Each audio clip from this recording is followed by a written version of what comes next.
धुळे ग्रामीण आमदार राघवेंद्र उर्फ रामदादा बदाने यांच्या हस्ते आंबोडे जिल्हा परिषद शाळा नवीन वर्ग खोली उद्घाटन। याबाबत अधिक वृत्त अशी की आज दिनांक 28 जुलै 2025 रोजी दुपारी 12 वाजता धुळे तालुक्यातील आंबोडे येथील जिल्हा परिषद शाळा आंबोडे येथील नवीन वर्ग खोलीचे उद्घाटन या ठिकाणी धुळे ग्रामीणचे आमदार रामदादा बदाने यांच्या हस्ते करण्यात आले। तर या प्रसंगी या ठिकाणी कार्यक्रमाप्रसंगी मुख्य कार्यकारी अधिकारी विशाल नरवाडे, भाजपा जिल्हाध्यक्ष रामकृष्ण कलाने, जिल्हा परिषद अध्यक्षा धरतीताई देवरे,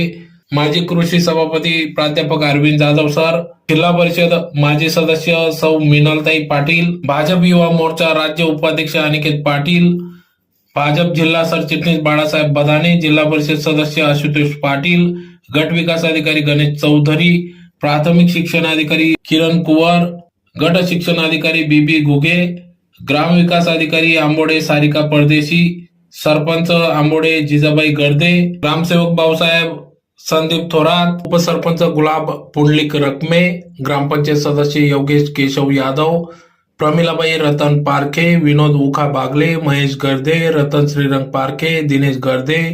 भानु पहलवान, प्रदीप सरग, भैया सरग, स्कूल चेअरमन सुनील शिवाजी सरग, दिलीप निकम, नाना रुपनर, किशोर गर्दे, भास्कर बाबाजी यादव, रमेश शिवराम पवार, राजू दादा यादव, प्रमित भाऊ शिंदे, कल्पेश हरी खरात, रमेश खरात, भुरा ढेकळे, युवराज खताळ, नाना सरग, संतोष भाऊ खताळ, रमेश खरात, युवराज खताळ, नाना सरग, पिंटू दरेकर, सकाराम थोरात, लक्ष्मण शिंदे, अशोक पैलवान, प्रवीण बबन यादव, शशिकांत गर्दे, भरत गर्दे, राजेंद्र दगडू पाटील, बाडू कदम, बबन कदम, भैया कदम, भुरा कदम, बापू जालटे, ज्ञानेश्वर बागले, श्यामकांत थोरात, विशाल नाईक, पांडू नाईक, विनोद चितळकर तसेच जिल्हा परिषद शाळेचे मुख्याध्यापक, उपशिक्षक, शिक्षक, शिक्षकेतर कर्मचारी यांच्या प्रमुख उपस्थितीत, ग्रामस्थांच्या उपस्थितीत या ठिकाणी या जिल्हा परिषद आंबोडे नवीन वर्ग खोलीचं उद्घाटन या ठिकाणी करण्यात आले। तर या प्रसंगी या ठिकाणी येत्या काळात येथील तरुणांना, विद्यार्थ्यांना,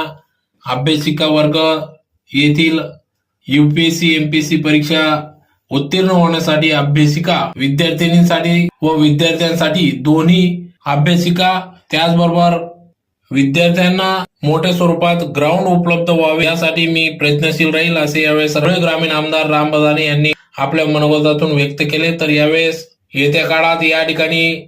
शेतकऱ्यांसाठी शेती ओलिताखाली यावी, सिंचनासाठी या ठिकाणी विविध कालव्यांच्या माध्यमातून शेतीला पूरक असे पाणी उपलब्ध करून देण्यात येणार असल्याचे देखील त्यांनी सांगितले। तर त्याचबरोबर येथील आंबोडे